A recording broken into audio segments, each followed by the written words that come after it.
Bonjour, bonsoir, chers amis, bienvenue, euh, bienvenue à notre cours. C'est le cours comportement organisationnel. Et là, c'est la séance numéro 4. Et nous allons voir le fonctionnement de la personne, hein, comment une personne fonctionne au niveau psychologique, hein, comment ça se passe. Parce que vous savez euh, que la personne a une façon de fonctionner et chaque personne a sa façon de fonctionner. Et là, avec euh, ces théories-là, nous allons voir qu'une personne a une variété de façons, hein, une variété d'approches. Il existe une variété d'approches du fonctionnement de la personne. Et là, je commence avec une théorie qui est connue, surtout l'auteur qui est Sigmund Freud. Freud, c'est quelqu'un qui nous parle de l'inconscient. Ça veut dire qu'il y a des choses pour lesquelles que nous n'avons pas conscience. Hein?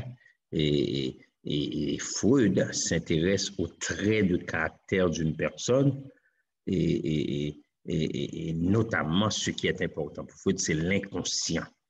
OK? Parce que ce n'est pas toutes les choses que nous faisons pour lesquelles que nous avons conscience. OK? Donc là, les concepts qui sont importants pour Freud, il y a l'inconscient, il y a les rêves, il existe les rêves, parce que lorsqu'on fait des rêves, Freud nous dit que ce sont des éléments qui révèlent l'inconscient, hein, parce que lorsque nous rêvons, nous n'avons pas conscience de ce qui se passe en nous. Ouais. Et alors Freud nous dit que le rêve est la voie royale qui mène à l'inconscient. OK? Donc, comme je vous dis, l'inconscient, on n'a pas conscience de ce que nous faisons. Ce sont des phénomènes psychiques, ces phénomènes qui sont en nous, dont nous n'avons aucune conscience de ces choses-là. Et en psychologie, c'est le domaine du psychisme, hein, qui régit les désirs. Je ne parle pas des besoins, mais les désirs. Vous savez que les désirs sont plus nombreux que les besoins. On parle des désirs, on parle de la mémoire, on parle de la peur, on parle des sentiments et des idées qui ne sont pas transmis à la conscience. Tout ça, il y a des choses qui arrivent et puis on agit. Et on ne sait pas pourquoi on agit de cette façon-là. Et vous savez que le mathématicien euh,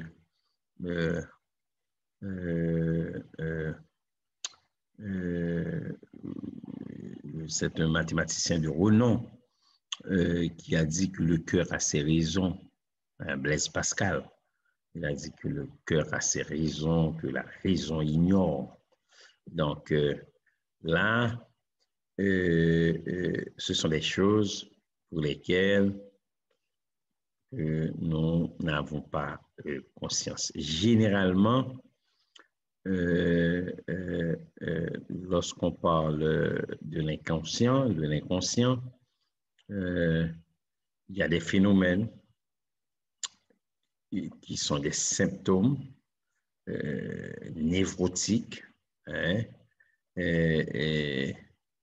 Et là, ce ne sont pas toutes les activités mentales dont nous n'avons pas conscience qui appartiennent à l'inconscient. Mais des souvenirs peuvent, par exemple, revenir à la conscience. Des souvenirs. Après un effort de mémoire, c'est ce que nous appelons le préconscient, les choses qui sont venues avant. Et là, ce monsieur-là, qui est Sigmund Freud, il a vécu au début du XXe siècle. Il a dit que l'inconscient est la survivance de sentiments, des sentiments éprouvés pendant la petite enfance, lorsqu'on est très jeune, c'est-à-dire à la fois les poussées instinctives, la libido, c'est des pulsions sexuelles, et leur modification dans le développement du surmoi. Nous allons voir ce que nous entendons par le surmoi. Et là, il nous parle par exemple des actes manqués, les lapsus, lorsqu'on fait une faute, une erreur, et lorsqu'on substitue un mot à la place d'un autre. Et là, ce sont des révélateurs qui se trouvent enfouis dans l'inconscient, qui se trouvent profondément dans l'inconscient. Pour décrire la structure de la personnalité, Freud utilise une trilogie. Il a conceptualisé 3 ensembles de forces que nous appelons des forces psychiques. Il a le ça. Le ça, c'est le principe du plaisir. Hein? C'est le plaisir qui dirige cette force que nous appelons le ça. Le ça, c'est ce que la Bible appelle la chair. Hein? La chair a des désirs, hein, des désirs qui sont contraires à l'esprit. Hein, c'est ce que la Bible appelle la chair, mais Freud nous revient avec ce concept, mais Freud nous parle du ça, le ça. Hein, c'est l'héritage instinctuel de l'individu. OK? Donc, c'est le principe du plaisir. Il recherche uniquement la satisfaction des instincts sans aucune considération morale. J'ai le désir, j'aimerais avoir quelque chose, il faut que je l'ai. Ça, c'est le ça. Et ensuite, l'autre force psychique que Freud utilise, c'est le moi. Hein, il parle du moi. C'est un système conscient, mais qui gouverne les 2 instances de la personnalité. Le moi cherche à satisfaire aux demandes du ça, c'est-à-dire le plaisir, en exploitant le monde extérieur. Le moi essaie de s'adapter à des contraintes. J'aimerais faire ceci, mais il y a des contraintes. On est là. J'aimerais satisfaire le ça, mais il y a certaines contraintes. Ensuite, on retrouve le surmoi. Et cette trilogie-là, c'est le ça, c'est le plaisir, le moi qui essaie de s'adapter à certaines contraintes, et le surmoi. Le surmoi fonctionne selon le principe de perfection. Hein? Le surmoi, c'est l'instance morale de la personnalité. OK? Et là, c'est une instance qui a été ou qui est influencée par les exigences des parents, en notre culture, et il fonctionne selon le principe de perfectionnement. Ou bien, là. Donc, n'oubliez surtout pas, il y a ces 3 concepts, cette trilogie Notre ami Freud utilise, c'est le ça, le plaisir, le moi. Le moi essaie de s'adapter à des contraintes et le surmoi fonctionne selon le principe de la perfection. Là, une question que vous pouvez vous-même discuter avec des amis ou vous pouvez réfléchir sur ça. Freud croit que la structure de base de la personnalité s'établit dès les 6 premières années de la vie. Moi, je suis sûr que pendant l'enfance, l'enfant peut apprendre des choses énormes. Il y a des choses que nous avons qui sont bénéfiques à nous, de notre personnalité et dans notre façon de vivre. Et on les a eus depuis notre enfance, c'est-à-dire avant les 6 premières années. Mais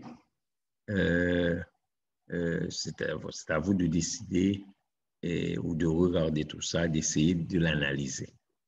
Donc, je vous donne un exemple. Ça, c'est l'exemple classique qu'on utilise lorsqu'on parle de la personnalité. Pour cesser, par exemple, de fumer, l'individu devrait travailler sur son conscient ou sur son moi, essayer de s'adapter à des contraintes. À chaque fois qu'il aurait envie de fumer, il devrait se demander si ce serait en sa faveur ou non et ce que ça lui rapporterait de bien. Donc, on essaie de s'adapter à des contraintes. OK? C'est le moi. Ensuite, on retrouve une théorie qui a été proposée par Skinner et Ivan Pavlov. Et là, ces théoriciens-là font du comportement pour eux autres. Le comportement observable, ce qu'on voit, est l'objet même de la psychologie. Ça veut dire ce qu'on voit, c'est l'environnement. L'élément clé, c'est l'environnement. Donc, c'est une théorie qui fonctionne sur le postulat que l'action de l'individu dans un milieu est déterminée par des éléments extérieurs, c'est-à-dire des éléments qui nous viennent de l'environnement, des stimuli. OK?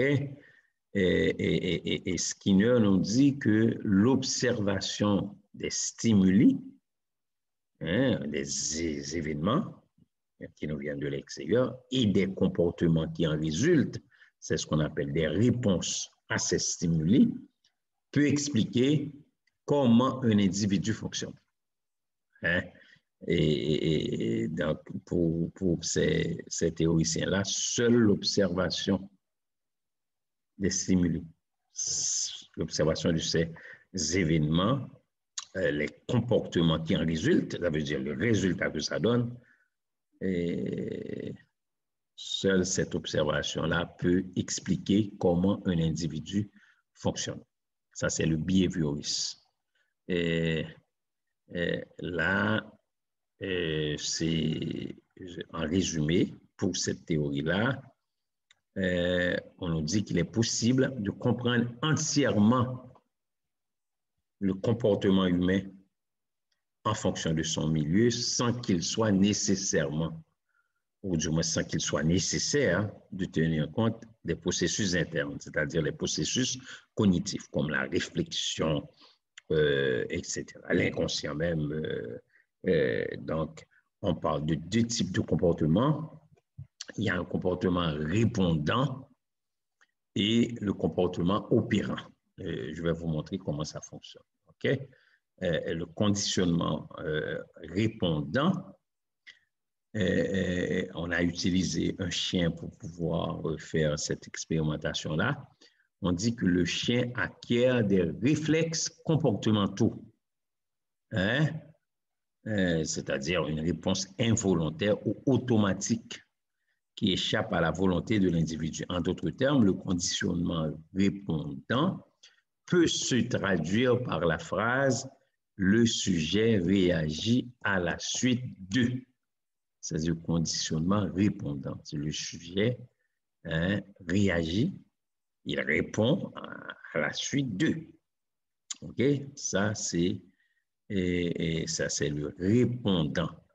Le répondant, le sujet, n'oubliez surtout pas, parce qu'à la fin, on va faire un petit exercice. Le sujet réagit, on est là, à la suite de.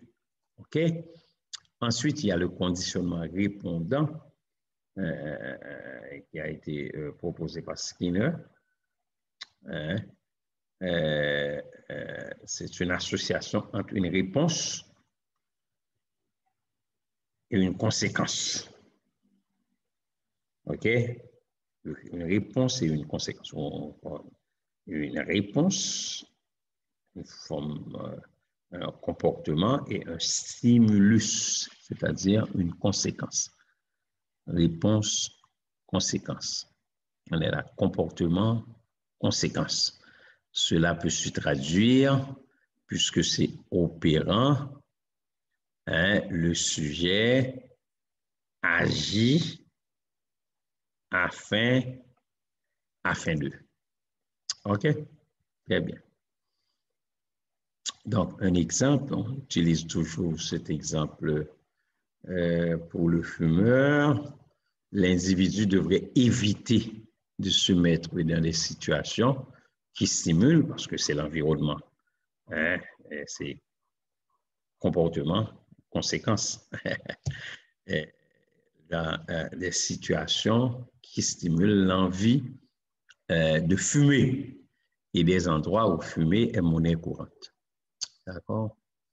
Ensuite, il y a la théorie cognitiviste qui a été proposée par Piaget. Ça rapporte avec la pensée, les réflexions, le processus ou les processus mentaux. Là, c'est la réflexion. OK? Donc, ici, c'est l'étude mentale. Ce n'est pas le comportement. Ce qui est contraire au behaviorisme. Behaviorisme, c'était le comportement. Mais pour pour Piaget, le cognitivisme, c'est le processus mental. C'est l'étude du mental et non du comportement. OK? D'accord? Donc, je vous demande de lire ça, tout ça. Ensuite, il y a la théorie humaniste ou l'approche rogérienne. C'est une école qui a été proposée par Carl Rogers et Palo Alto. Il y a d'autres théoriciens, on peut parler de Maslow, on peut aussi bien parler de Mayo, de Hesberg, il y a plusieurs autres auteurs. C'est la théorie humaniste qui s'intéresse à l'expérience de l'individu. Vous voyez ici, l'expérience de l'individu. C'est important. On parle de son expérience.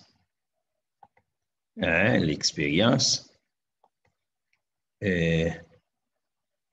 qui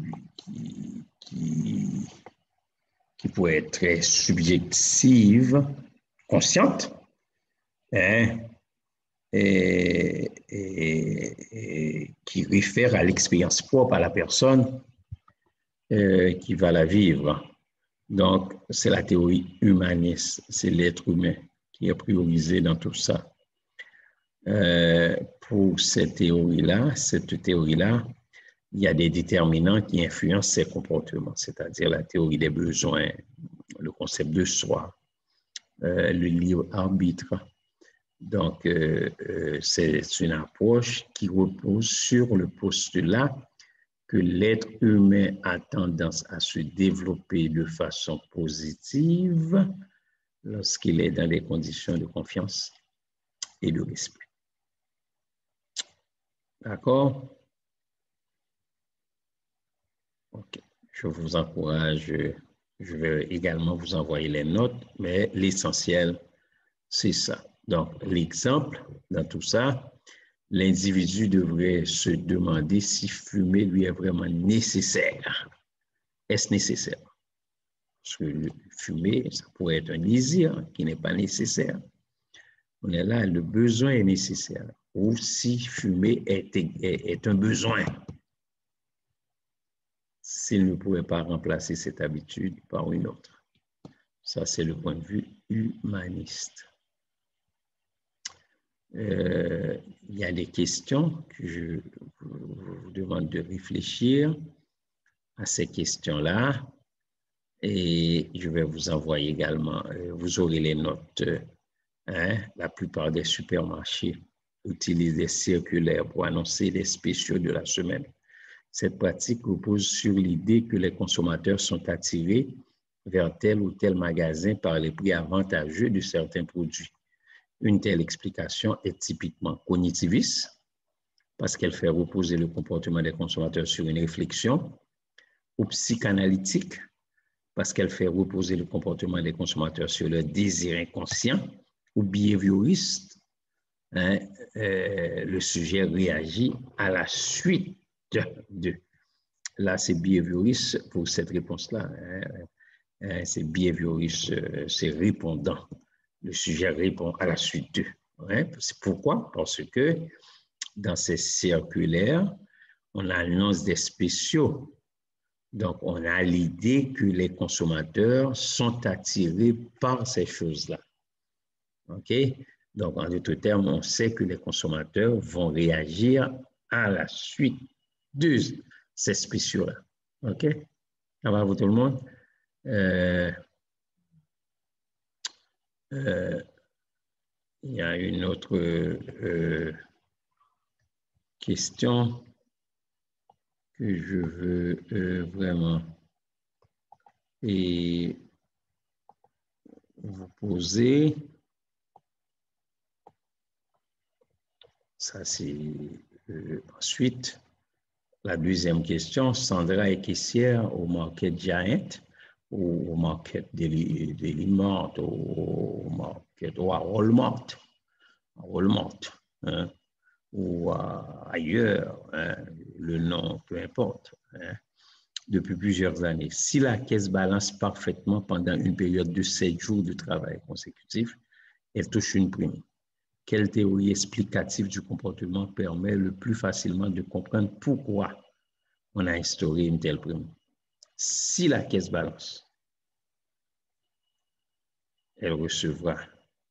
Est-ce que c'est cognitiviste? Ça, c'est réflexion, behavioriste. Répondant, c'est le sujet réagit à la suite de. Hein? C'est si la caisse balance. Hein? C'est si la caisse balance. Hein? Regardez, si la caisse balance parfaitement pendant une période de 7 jours de travail, elle touche une prime. C'est si la caisse balance.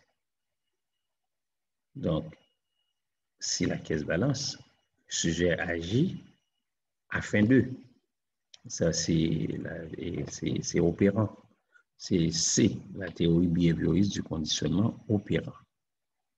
Et je laisse. Et il y a une petite question ici. Le patron d'une petite entreprise, apprenant que son employé commis au service à la clientèle s'est disputé et a été négocié avec un client, décide de prendre à son égard une mesure de suspension de 3 jours sans salaire. Mais le délégué syndical vient lui apprendre qu'en fait, le client en question est le cousin du commis et qu'ils se sont disputés pour une affaire de famille. Le patron décide de réduire la suspension à 1 journée. Ce changement de comportement s'explique très facilement. Par quoi? La théorie cognitiviste ou cognitive, ça c'est réflexion, je pense que non. La théorie psychanalytique, l'inconscient, je pense que non. La théorie behavioriste, ou la théorie humaniste. Là, il y a des gens, ça va porter à confusion parce qu'ils voient, c'est l'affaire de famille, etc. Le délégué, l'affaire de famille, ils vont dire qu'il a changé d'idée. Le patron a réduit la suspension, ils vont penser que c'est humaniste. Mais c'est faux. Vous allez voir que le patron décide de réduire à la suite de l'information qu'il a reçue. On est là à la suite de ça, c'est la théorie behavioriste. D'accord? Merci beaucoup. Et là, je vous remercie vraiment. Et vous aurez d'autres informations dans le futur. Merci beaucoup et à bientôt pour un prochain cours. Clébert Jean-Charles vous a parlé. Au revoir.